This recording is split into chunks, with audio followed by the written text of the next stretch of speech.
Olá, meus irmãos e minhas irmãs, que a parte de Deus, que excede todo o entendimento, guarde os vossos corações em Cristo Jesus, quando Deus reafirma sua promessa.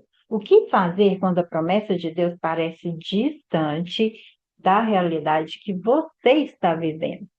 Quando a esperança enfraquece, Deus relembra quem Ele é. No capítulo 6 de Êxodo, Deus responde à angústia de Moisés e aumenta esse lugar de trazer esperança. Deus está diante de uma situação em que Moisés questiona, ele fica angustiado por ver o povo passar por opressão. E Deus responde a essa angústia após verificar toda essa opressão do povo, que nós vimos no capítulo anterior. E Deus traz uma resposta cheia de promessa e identidade.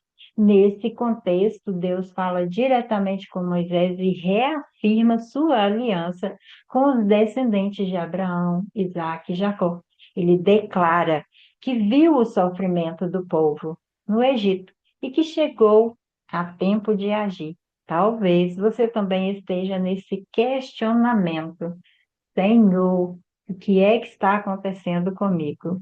Deus sempre vai trazer esse lugar de esperança, de dizer do que ele necessita trazer para a sua vida, mas é necessário passar por todo esse processo para chegar até a promessa. Se você já está com a sua Bíblia, o seu caderno, vamos à nossa leitura. Então o Senhor disse a Moisés: Agora você verá o que farei ao Faraó. Por minha mão poderosa, ele os deixará ir. Por minha mão poderosa, ele os expulsará do seu país. Disse Deus ainda a Moisés: Eu sou o Senhor. Aparecia a Abraão, a Isaque, a Jacó, como o Deus Todo-Poderoso, mas pelo meu nome, o Senhor, não me revelei a eles. Depois estabeleci com eles a minha aliança para dar-lhe a terra de Canaã, terra onde viveram como estrangeiros. E agora ouvi o lamento dos israelitas, a quem os egípcios mantêm escravos, e lembrei-me da minha aliança. Por isso, diga aos israelitas: Eu sou o Senhor. Eu os livrarei do trabalho imposto pelos egípcios.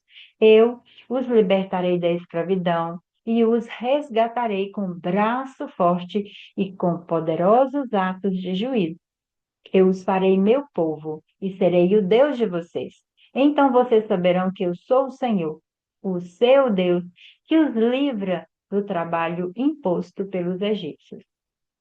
Eu os farei entrar na terra que com mão levantada jurei que daria a Abraão, a Isaque e a Jacó.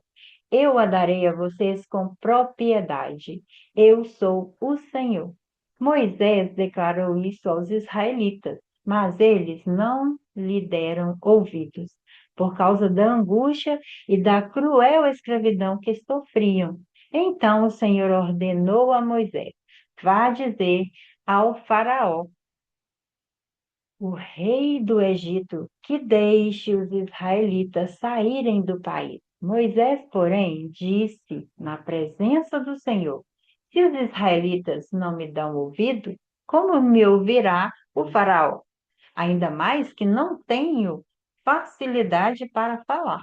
Mas o Senhor ordenou a Moisés e a Arão que dissessem aos israelitas e ao Faraó, rei do Egito, que tinham ordenados para tirar do Egito os israelitas.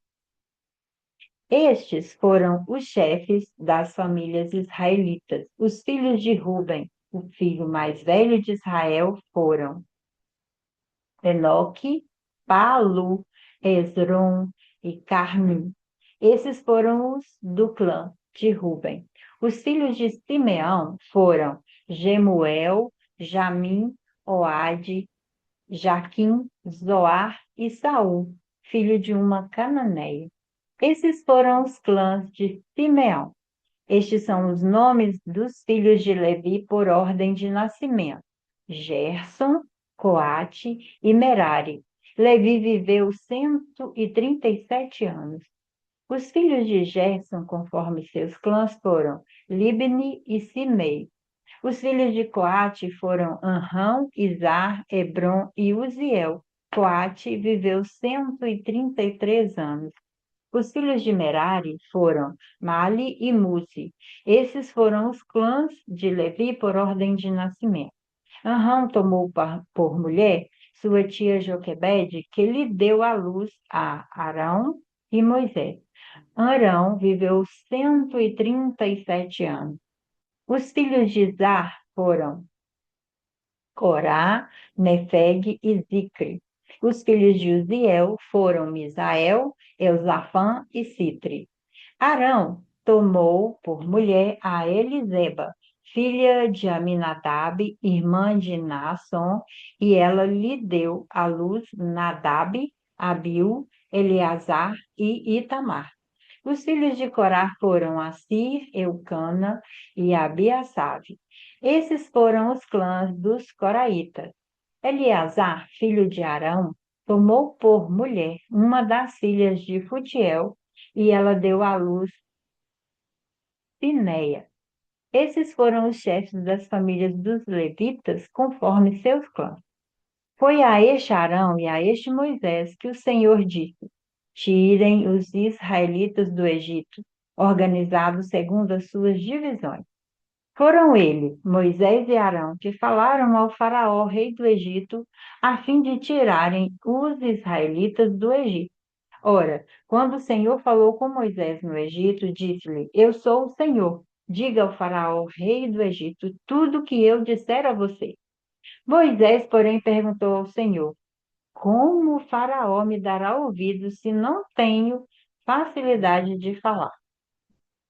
Mais uma vez, vemos aqui a sequência de promessas que o Senhor fez a Abraão, a Isaac, a Jacó, portanto, aos israelitas. Ele disse: Eu vos tirarei da opressão, eu vos livrarei da escravidão, resgatarei com braço forte, vos tomarei por meu povo e vos levarei à terra prometida. Essas declarações mostram que a liberdade não seria apenas física, mas relacional. Deus queria restaurar o vínculo com o seu povo. Deus reafirma todos os dias a sua fidelidade para conosco. Ele traz nesse momento um alento a um povo cansado e desanimado.